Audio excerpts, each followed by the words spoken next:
UFC Freedom 250 is finally here, guys, and we get to see them throw down on the White House lawn. And guys, we're going to be making our predictions here and who we got winning each one of these bouts. And I cannot believe it. It's President Donald Trump's 80th birthday, and we're throwing hands on the White House lawn, guys. The UFC is officially one of the biggest sports in the world, guys. Here we are, brought to you on Paramount Plus. We got Ilia Topuria taking on Justin Gaethje. Ilia Topuria is the massive favorite here. He's taking on Justin Gaethje with his 15 highlight performance bonuses. Not all of those coming in wins, but this guy is a monster. You know, this is truly going to be an absolutely unifying belt fight for the ages. And I've got Ilia Topuria knocking out Justin Gaethje in the third round, guys. I think that Justin Gaethje is able to find his way past Ilia Topuria for the first couple rounds. He's able to maintain that distance, use those leg kicks, and chop Ilia down a little bit because Justin Gaethje is a little bit more of a volume striker. But I think ultimately Ilia is able to track him down and implement that boxing later in the second or third round and ultimately catch Justin Gaethje with a massive hook and put him down.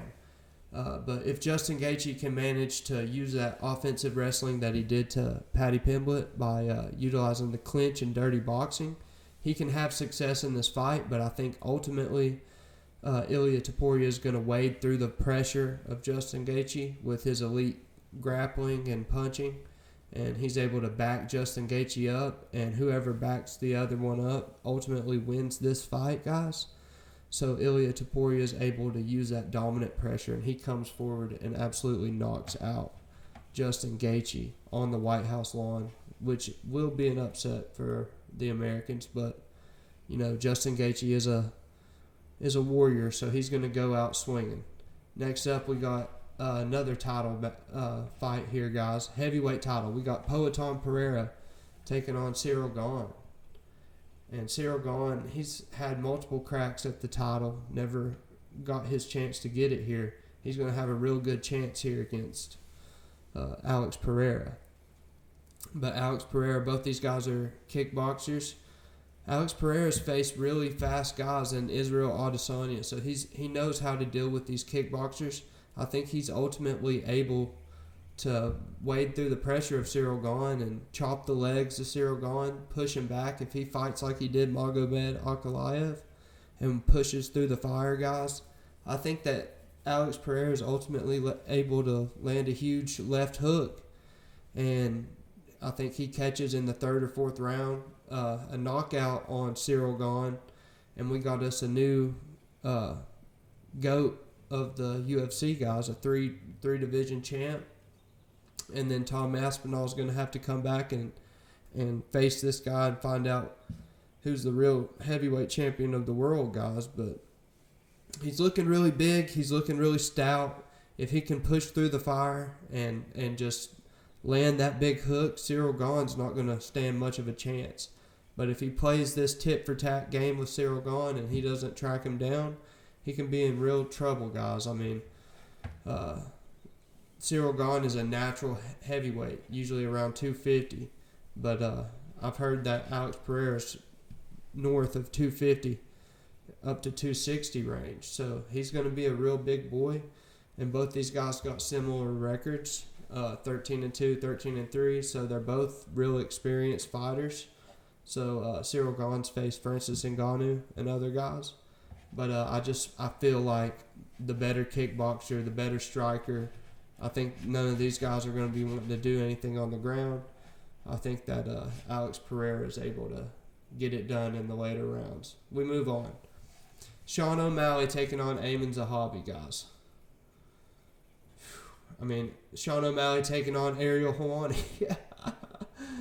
This is going to be a heck of a fight, guys.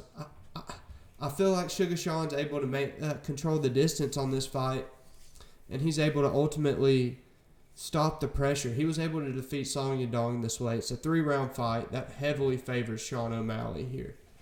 And I think he's ultimately able to drift around the edges of Aiemann Zahabi which I think Aiemann Zahabi is a real durable fighter, and he can strike really well. He's got a pretty good ground game. Not that we see it much, but I think both these guys are wanting to throw hands here. I think the better athlete, the younger, better athlete is Sean O'Malley. So I lean his way, and I think that he's going to be able to get it done here, guys. So I got Sean O'Malley getting this one done, and pretty probably goes to decision. Honestly, it'd be 3 rounds. I don't know if he's going to be able to find his chin because he's going to be looking for it to set it up on the edge. But I think ultimately he uses the jab and the range and the kicks to ultimately keep Aiemann Zahabi at bay for 3 rounds, and he gets the unanimous decision.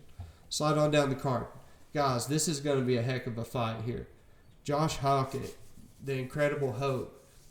This guy is absolutely a warrior. After that fight he had with Curtis Blades and Derrick Lewis coming off that loss to Waldo Cortez Acosta, I think this guy's on his way down. Derrick Lewis is pretty much, he's over the hill, guys.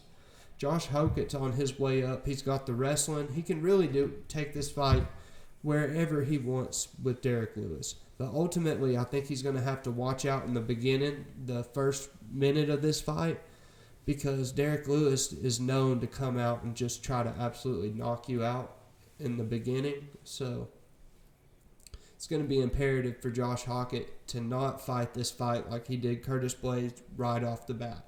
Maybe look to land some body shots and go to work on Derrick Lewis, and then take the strength out of the hands. Then you can go ahead and open up and look to finish him. But I got Josh Hokit here knocking out Derrick Lewis in round 2, guys.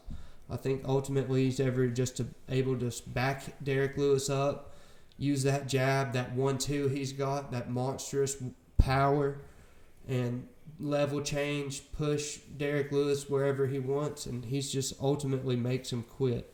I think he will get caught with some big shots, though, against Derrick Lewis. I think this will be a surprise for him, that he's going to run into another kind of war with Derrick Lewis, but I don't think that this one's going to go the distance. I think that ultimately Josh Hokit drags him to deep waters, knocks him out, finishes him on the ground with some just brutal ground and pound.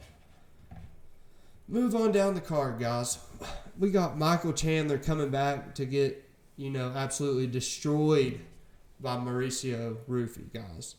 I mean, Mauricio Ruffy's coming off these epic performances after he knocked out Rafael Fiziev. And we all know Rafael Fiziv's a monster of a striker, too. But Michael Chandler, I mean, he's shorter. He's 5'8" versus 5'11", guys. His last fight was a loss. He's facing Mauricio Ruffy, who's honestly able to. He's gotten a lot better since he's been training with Volk and them down in Australia. He's got a lot of Conor McGregor-esque striking. He's really crafty with his performances. And if you rush him, he really knows how to fight going backwards or forwards. And that 1-2 he has is absolutely spectacular. He's going to keep you on the end of his punches. So if Michael Chandler cannot get this fight to the ground, guys, he is going to get finished. And he's going to get finished in absolute epic fashion here, guys. So I got, Mauricio Ruffy just absolutely landing a 1-2 on Michael Chandler, putting him out, guys, and finishing him with some ground and pound. I'll say round 2. Mauricio Ruffy usually uses that first round to fill guys out, and then that second round, he comes at you. So I think he keeps that streak up of second round finishes, and he goes up and he finishes Michael Chandler on the White House lawn. We move on. Bozo Nickal taking on Kyle Daukaus, guys. I hate to have to go with Bozo Nickal here, but I think that Bozo Nickal's able to get it done against Kyle Daukaus. But Kyle Daukaus, he's a really good fighter. I think that the wrestling of Bo Nickal's just too much for Kyle Daukaus. I think that Bo Nickal knows that Kyle Daukaus is really dangerous on the feet. He knows that he's got power, and we're going to find out right here if Bo Nickal, if he can't get the takedown, guys, he might be in trouble here. We all know that Kyle Daukaus has levels above him in the striking department, but if Bo Nickal's able to get him to the ground, I do not see Kyle Daukaus able to get back to his feet, and I think that ultimately Bozo Nickal's able to get a finish here by rear naked choke or arm triangle, probably in the second or third round, guys. I think both these guys feel each other out on the feet, and Bo Nickal tries to make a statement with his striking. I think he gets caught a little bit, and ultimately he has to take him to the ground. And I think ultimately Bo Nickal's able to do that, either by a single leg or a double leg takedown. And he's able to get Kyle Daukaus to the ground and finish this fight with some brutal ground and pound and a submission. So we move on. Last fight of the bout right here, guys. The one that starts it off. And they absolutely gave us one heck of a fight to start off this card. Diego Lopes taking off Steve Garcia. Mean Machine Garcia is an absolute warrior, guys. This is going to be an absolute throwdown. Diego Lopes is able to mix it up. He can do ground or standing. I think in this fight, they're going to be throwing down. This is going to be kind of similar to the fight he had with John Silva. He's going to be facing a guy that's going to be in his face, pushing the pace here, guys. Steve Garcia is going to be coming forward. He's not going to be looking for no takedowns. He's going to be looking to fight Diego Lopes on the feet. I think ultimately Diego Lopes is able to get Steve Garcia to the ground. I think he's going to use that momentum to his advantage. He's going to catch him coming forward. He's going to find a way to corral Steve Garcia and get him to the ground. And we all know that Diego Lopes has got really good submissions. I think he ultimately finds a way to get the back of Steve Garcia. And he's able to dictate this fight a lot on the ground, guys. That was a huge factor in his win over John Silva. He used that ground game, the mount, the finishes, and then ultimately, after he tired John Silva out, he was able to land a huge strike, got him coming forward, spun around with that spinning back elbow, and caught John Silva coming in, using that aggression against him, guys. And he's got another guy that's going to be pushing forward, pushing this pace, looking to knock him out. But ultimately, I think Diego Lopes gets this done by submission, probably in the second or third round. And I think that he's ultimately bounces back from these losses to Alexander Volkanovski. And that's it. Don't forget to like and subscribe. Peace.